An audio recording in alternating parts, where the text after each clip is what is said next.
And now, It's Just a Show presents a very special with your hosts, Adam and Beth.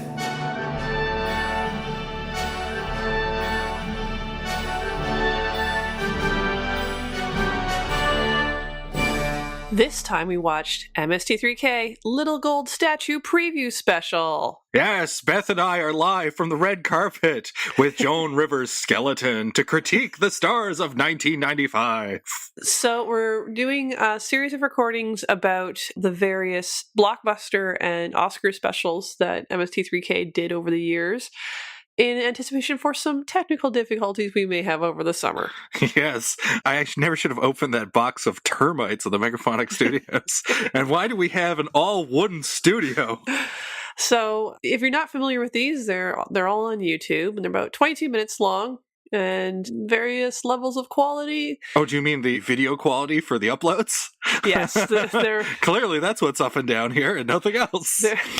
Yes, there's some real VHS artifacting going on, and occasionally some great commercials. Yes, well, that's what I found, because for one of these specials, I did not watch a VHS rip, but a Betamax rip, which was fascinating. How's it different? Well, I had always been curious because I haven't seen a beta tape, aside from, deleted scenes from movies. I haven't seen beta footage in a really long time, not since it was like a thing on the market. And seeing someone's recording of the Little Gold Statue Preview Special was fascinating. The picture quality was so sharp. Yeah, this is what I've been telling people. But the colors were really bad. And I'm so used to any kind of VHS recording. I'm used to the kind of squiggly lines. If you have a tape that's old enough, anything you tape starts to look like Dr. Katz, and the sound quality gets super muffled. But here, like the picture and sound were very, very good, barring this weird color issue. And weirdly enough, the person who made it and uploaded it, I don't know what their recording settings were, but you could hear them occasionally talk to someone at their computer. And I was like, how do you even do that? So if you find this particular YouTube upload, the only comment is me going, "What did you do?" Very interesting. But for this particular special itself, maybe we should provide a little bit of context. This is the first, as we said, the first of 4 kind of movie-related preview specials they did over the years.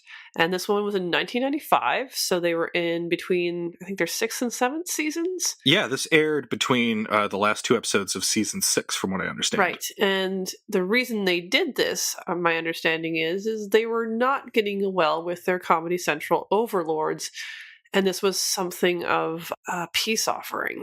Yeah, this might explain the Angel's Revenge sketches. Remember when Dr. F and Frank are dressing up to try and drum up interest in Mystery Science Theater 3000's flagging ratings? Right. It might be this. Yeah, so I get the feeling that what happened was they were just feeling like they had outgrown the show. And I get the sense that that MST3K's audience, although passionate, was not growing. Yeah. So they were kind of not sure what to do with it. And so this was a way to see if they could kind of move out of the format a bit and become a little bit more popular.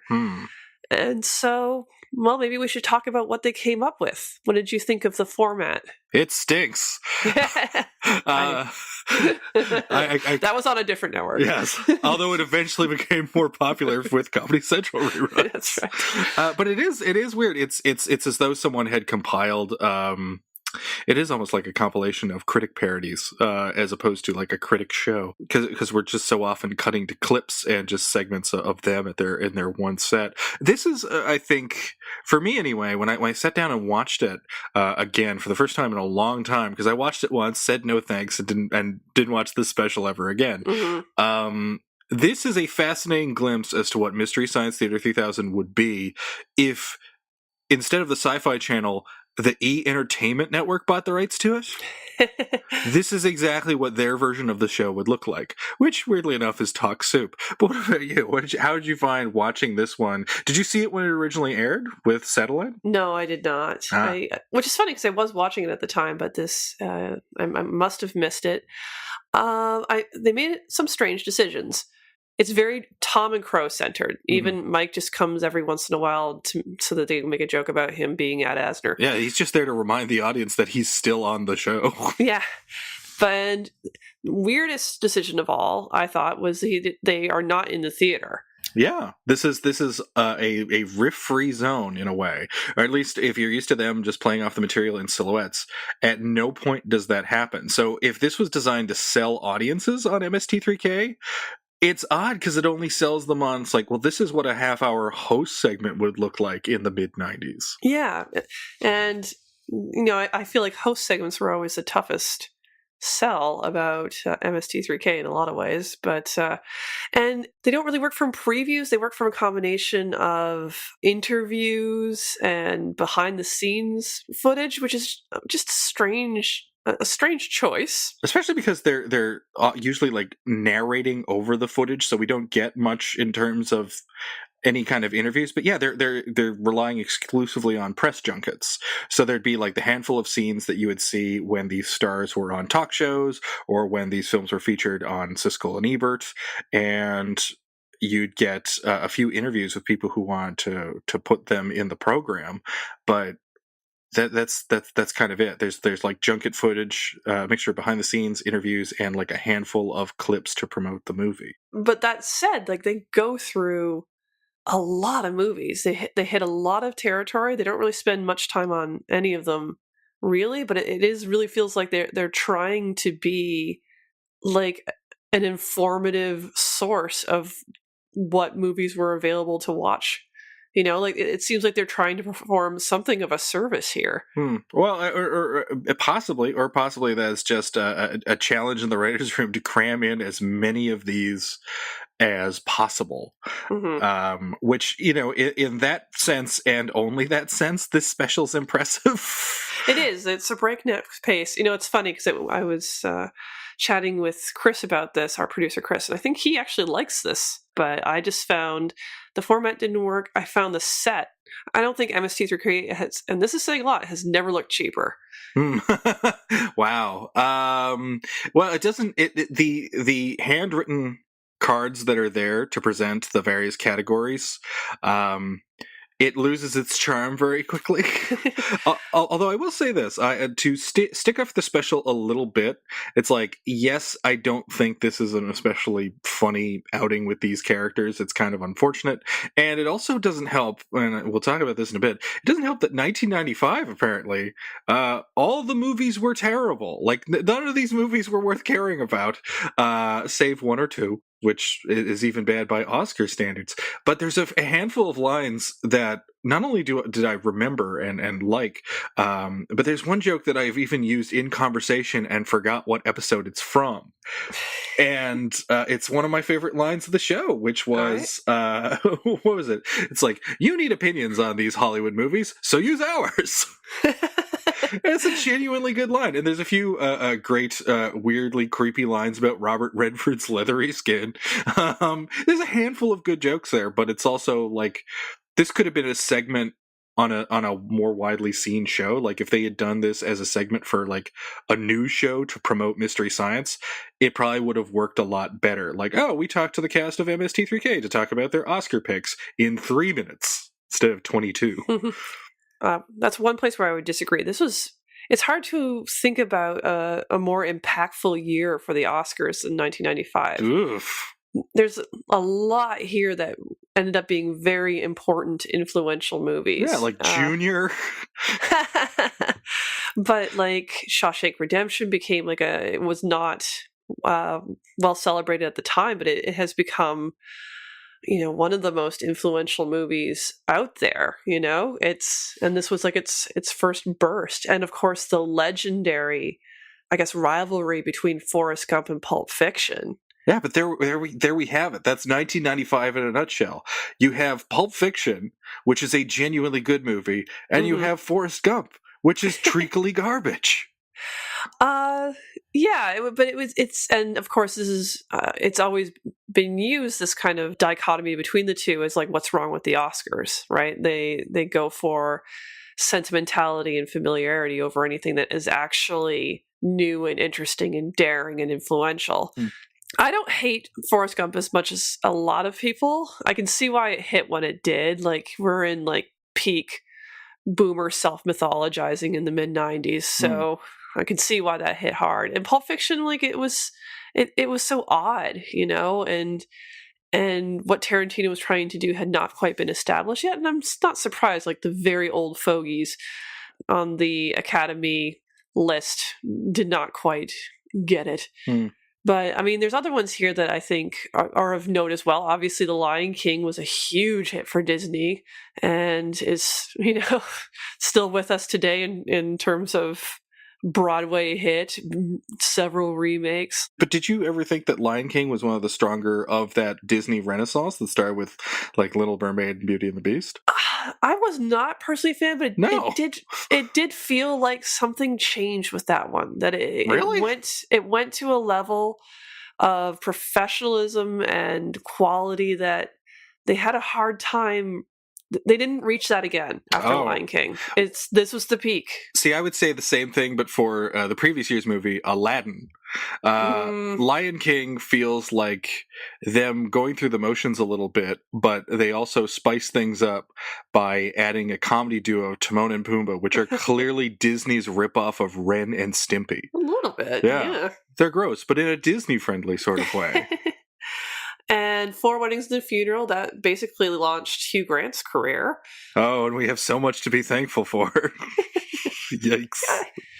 He had some ups and downs, but he seems like he's come out the end for the best. Yeah, he's an end, all right. Priscilla, Queen of the Desert, I think that's a really important one in terms of like queer representation in the Oscars. That's what I had actually wished that I had seen. And I would often get confused with To Wong Fu, Thanks for Everything, Julie Newmar, which for what I understand is the inferior film, which I have seen. Yes. But even just the clip that we've seen from this, because this is the first time that I have seen or heard any mention of Priscilla since it came out. So it was kind of like a shock to the system to be like, oh yeah, that was a flash in the pan. That was really big when it came out, and then I never heard anything about it afterwards. I think it had more influence, especially with queer representation. That was a really formative film. And you can't argue with the costumes for what briefly you see them in this special. Right. Yeah, like it looks great. It was a reminder. It's like, oh, I should probably see this. I have been meaning to rewatch this for ages. I saw it in the theaters when it came out. I saw it a few times on videotape afterwards, but I haven't seen it in ages, and I've been meaning to see whether it holds up. I tried watching another movie from that era, Jeffrey, which has Patrick Stewart in it, and that does not hold up as well. Like, the bits that I most remember are still good, but most of the movie is not good at all. Oh yeah, no, it's quite it's weird. Like, that's one of those things where it feels like because it was representative to the community, that it got a lot of attention, but no one was talking about the fact that it's like, oh, this is as shallow as a sitcom. Oh yeah. Oh, but speaking of costumes and glitz and or glamour, we also have Mary Shelley's Frankenstein, which was the short-lived trend. And I think the last film of that short-lived trend of two, where we were having allegedly faithful adaptations of Gothic novels and early horror novels done by, your A-list filmmakers. The previous one being Francis Ford Coppola's Bram Stoker's Dracula. And much like that movie, you have a film that bears no resemblance to the source material and is more shockingly bad than the ropiest of Poverty Row Draculas and Frankensteins that came out when those books were public domain. I don't know if you've ever seen Mary Shelley's Frankenstein, but it's embarrassing. Yeah. Like, I feel bad for the people in it who are all handsomely compensated. The moment when Helena Bonham Carter is biting her pillow in passion for what's about to happen. Yeah. And, the scene in which Robert De Niro, and this is why I'm almost infuriated that it was nominated for makeup. I mean, Robert De Niro has a couple of lines on his face. He does not look like a man who was brought back to life. He was a man who was stitched together. But I believe it's the cabin where the blind man was living explodes in the background. De Niro jumps in the foreground and says, "Frankenstein!" And it's the worst thing I've ever seen in my life. Although I will give kudos. Mary Shelley's Frankenstein offers a nice glimpse, in much the same way that Driving Miss Daisy does for Dan Aykroyd, where you can see what John Cleese would have been like had he only been getting dramatic roles, because he's excellent for his 20 minutes of screen time. But that's the only good thing about the film. Another thing I mentioned is the controversy around Hoop Dreams, which Crow and Servo refer to as they say that the makers bellyached about the fact that it only was nominated for one thing, and that's in editing. And I thought that was very dismissive of them, given how well respected Hoop Dreams is as a documentary. And it turns out the makers had every reason to be resentful because nobody watched it. That's why it didn't get anything. There's a whole thing, we'll put it on the show notes, but they had this rule that they would start watching a show, and if everyone lost interest after 15 minutes, they just wouldn't continue. All those fuckers. And, this is cinema verite about two poor black boys. It's not something that a whole bunch of old, elderly, white, retired Hollywood types would immediately glean onto, right? So even though it ended up being this extremely deep and resonant examination of racial difference in America, and it's so important. And yeah, anyway, so thinking about that, it's also like, wow, I mean, this is not too surprising, but it's just like, these are really white movies. And they always tend to be. Hence Oscar's So White from not that long ago. But it is kind of funny that the process for picking an Oscar picture is not that dissimilar from how the first couple of seasons of MST3K picked a movie, which is that they would watch a little bit of it, and if they could finish it or see enough of it to get the gist of it, they'd just pick it. I'm sure there were a handful of movies that were nominated or won Oscars that essentially had been side hackers, so to speak, and they had no idea how it ended. But it's fascinating to think that Hoop Dreams was glossed over because, say, Roddy McDowell fell asleep watching it. Exactly. One more other thing that kind of stood out to me as something that hasn't aged well is Crow dismissing Little Women as a chick movie. Yes, because, I mean, don't they find out that at the very end they're no longer little girls, but little women? I mean, they were making fun of that, but yes. Yeah, were they though? No, there's more of a joke to it. No, okay. I kind of missed that. And similarly, the follow-up joke. What did you think of the Mental Women of Hollywood observation? Well, 1995 was the year of the Mental Women of Hollywood, starting with Jessica Lange in Blue Sky, which I have not seen, but based on that clip and based on just a general love for Jessica Lange, who I always thought was an extremely underrated actor, that seems like a good choice, frankly. But this goes with it. It's like whether it is psychosis or a mental handicap, that was Oscar bait. That's always Oscar bait. This was also the year of Nell. Gross. Though that doesn't come up except in very passing. That movie stinks. Chickapay. Che in the wind. Yeah, so I think it was an interesting year to start this off because there was a lot of meaty movies to kind of bite into, and that is not the case going forward. I would say this is more of like a McChicken thing, where it's like it seems like you've ordered something meaty, but it's just a disappointment after you're done. There's not that many films that I remember fondly for except maybe Heavenly Creatures and Pulp Fiction are the two that stick out the most to me. What about Ed Wood? Was Ed Wood nominated for makeup or scores? I guess it was nominated for makeup, wasn't it? I mean, Martin Landau won for best. Oh, that's actor. Right. Yes, I'd already forgotten. Because I'd been confused when I had seen this very special. There was an ad with Martin Landau in which he got distracted by someone off camera.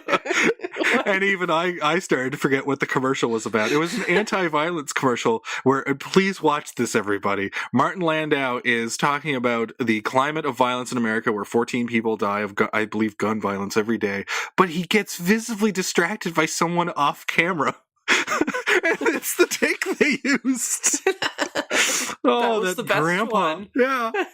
Oh, my Lord. So Beth, what movies on this list do you have the fondest memories of? Fondness? Like, I don't think there's anything here that I would happily return to. I'm with Adam on that, though. And I'm not saying that these movies are good. I'm just saying, like, they had a lot of impact, and you can see their influence years later. I have to admit, I love Shawshank Redemption. I know it's become pablum, and it's considered, like, the most middlebrow of middlest brows of a movie, but the soundtrack is beautiful. I love the cinematography. I love how well they captured the time, the story. The Brooks was here little vignette gets me every time. I think that's a really affecting movie, and I'll always have a soft spot for it. Yeah, I'd had the experience, and maybe this either was or was not the right way to see Shawshank, but I did not see it when it came out. I saw it much later after its reputation had kind of grown. And I had watched it, and I thought it was well made, but it didn't really make as much of an impact on me. It was one of those things where it's like, oh, I don't hate this, but I also it doesn't stick with me the way it sticks with a lot of people. Right. Like, it kind of resonates bone deep for many, but not me. On the other hand, you would say Heavenly Creatures is your favorite out of here, or is it Mary Shelley's Frankenstein? Yes, tempting. No, Heavenly Creatures by far. Heavenly Creatures is the rare case of someone making a I don't want to say exactly an Oscar bait movie, but something that would tick all of the boxes, that would attract the Academy's attention. Where you have a story that is centered on two people, and in this case, two troubled young people. It also doubles as a true life crime story, which is something the Academy is attracted to. And you're also dealing with mental illness. So you've got all of these things. And you've got a movie that's slightly gay, but not very explicitly gay. So that was something that the Academy was very cool with, and still very cool with to this day. But Peter Jackson and his wife, Fran Walsh, put a lot of personality in the film, and it is so creative and so inventive with its sequences where you see their kind of imagination playland that, funnily enough, in a lot of ways, it's an interesting pairing with Ed Wood, because Heavenly Creatures shows what both Jackson and even Tim Burton could have achieved as directors had they kind of followed the path of restraint and stop surrendering to their needs for cliche and excess. The only crime Heavenly Creatures committed is that it's not Peter Jackson's best movie, because he made The Frighteners the following year. Thank you. Frighteners for Best Picture, 96. Right.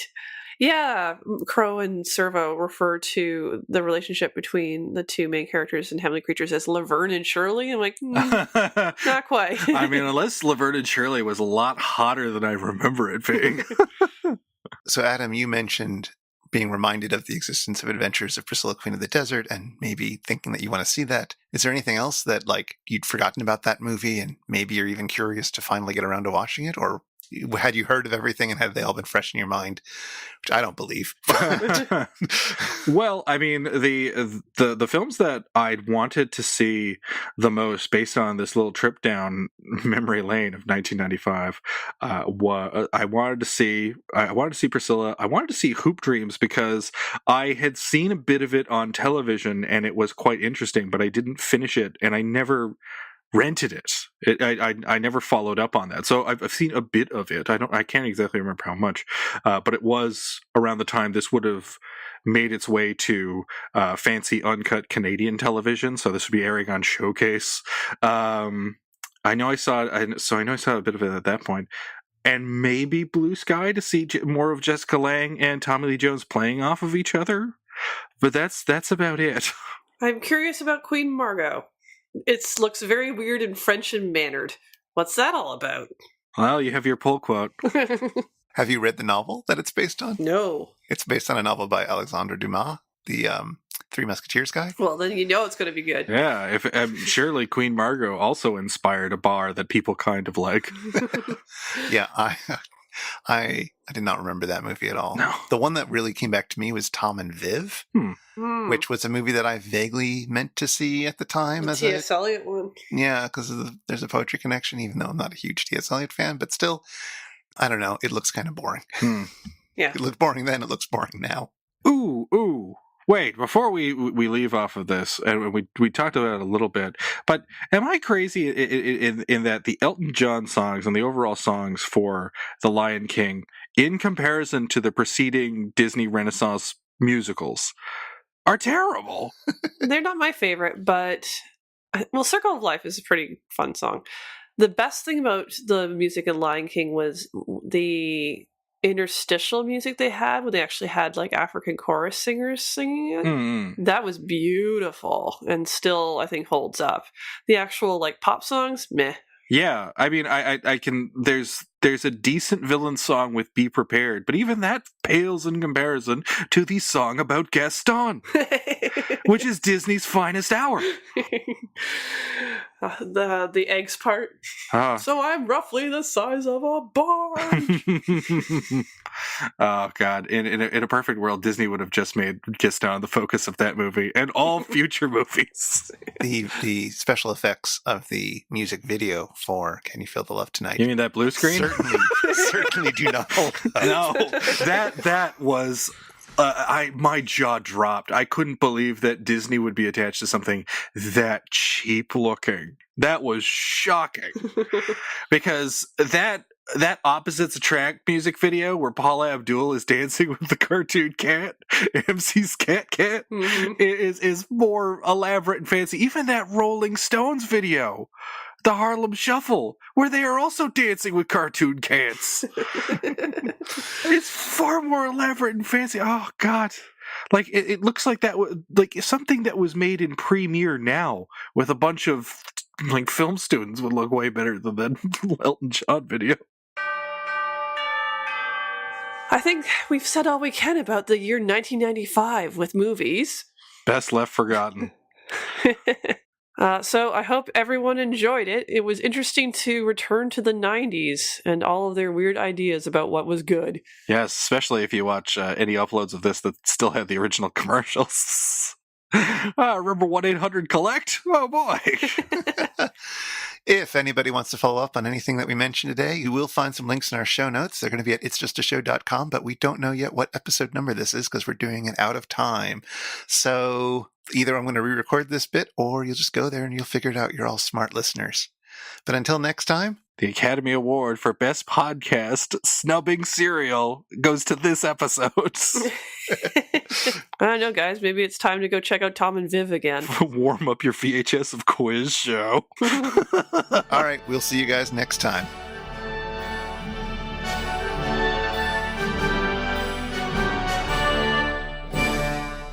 Take a pay, Jay in the wind. Ugh.